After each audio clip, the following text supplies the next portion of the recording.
The compact SUV has emerged as one of the most successful segments in the Indian subcontinent. But what transpires when ŠKODA, a European automaker, ventures into this arena? Do we get one of the segment's standout offerings, or is it a case of too little, too late? Let's find out.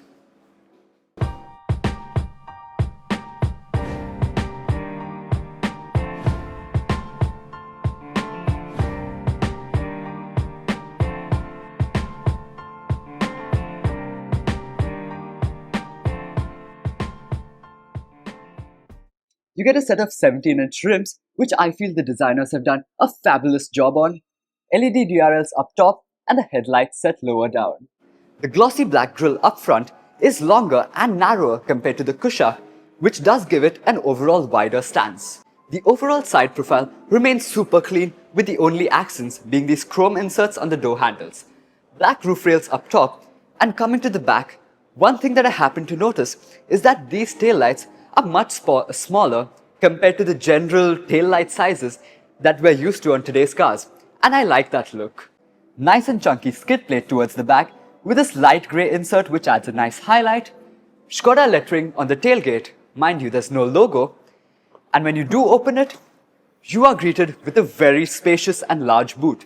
It's one of the best in the segment and you could get a lot of stuff in here.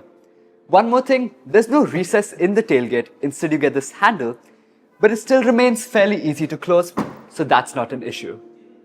Now we're in the interior of the ŠKODA KYLAQ, and the first thing you notice when you get in is that there's a lot here from the Slavia and the KYLAQ. Now that's no bad thing because both of them are from a segment above. Let's start off with these seats, and they're pretty much spot on. Comfortable enough, cushioning is spot on. Wider frames might find them slightly narrow at the sides though. Coming to the overall layout, you get the digital instrument cluster, and the touchscreen is straight out of the KYLAQ and the Slavia. However, it does get an updated user interface, so it should be better. Unfortunately, I can't tell you right now because it's locked. Aircon vents in the center with a gloss black surround, and the rest of your aircon controls lower down with these touch-sensitive sliders, which are pretty nice to use. Now, I'm not the biggest fan of touch-sensitive buttons for such basic controls, but there is a recess here, so even if you're not looking directly there, you should be able to get it quite easily. Wireless phone charger with two USB-C type ports, two rather small cup holders, manual handbrake, and a very comfortable center armrest with storage. The steering wheel on the KYLAQ and the Slavia has always been one of my favorite bits about their interior, and I'm so glad that they've carried it over into the KYLAQ.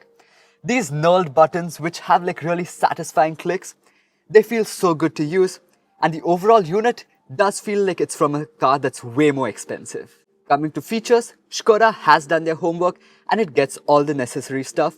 One miss in my opinion is a 360-degree parking camera, which many buyers in this segment are looking for. The top of the dashboard is hard plastic, but it doesn't feel cheap. I quite like the finish that they've done here, along with some ŠKODA lettering and this olive green insert. Opening the glove box, it is well sized, but a nice touch and a simply clever touch is this glasses holder that you get that fits right in. Overall quality is pretty good, but it still doesn't match the level of the Koreans. Impressive touch is that both the driver and the passenger seat get electrical adjust.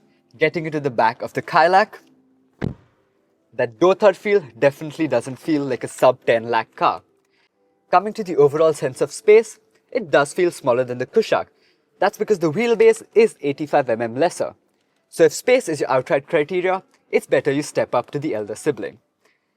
This seat is set to the driving position of a driver about 5 foot 8 inches in height.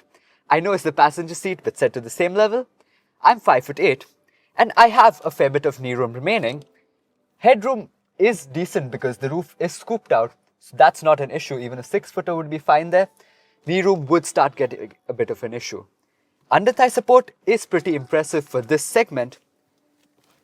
You get a center armrest with two cup holders and adjustable headrests for all the three rear passengers. While I was testing these rear reading lights, which mind you are really good and direct the light exactly where you're sitting, I did tend to notice that even if you press it a bit hard, this entire headliner in this area goes in. It's definitely not a deal breaker, but something that grabbed my attention. As for the engine, you get the 3-liter turbo petrol which produces 115 horsepower. You have the option of a 6-speed manual or 6-speed torque converter automatic, which is the DQ250. Now this engine is known to be very peppy, and it does a good job in the Kylaq from the reviews that I've seen. My final verdict. The Kylaq is one of the best products that ŠKODA could have launched for the Indian market, and it will definitely put them on that sales chart. If you're looking for a practical, feature-loaded compact SUV that's also value for money and looks great, the Kylaq is a very lucrative option.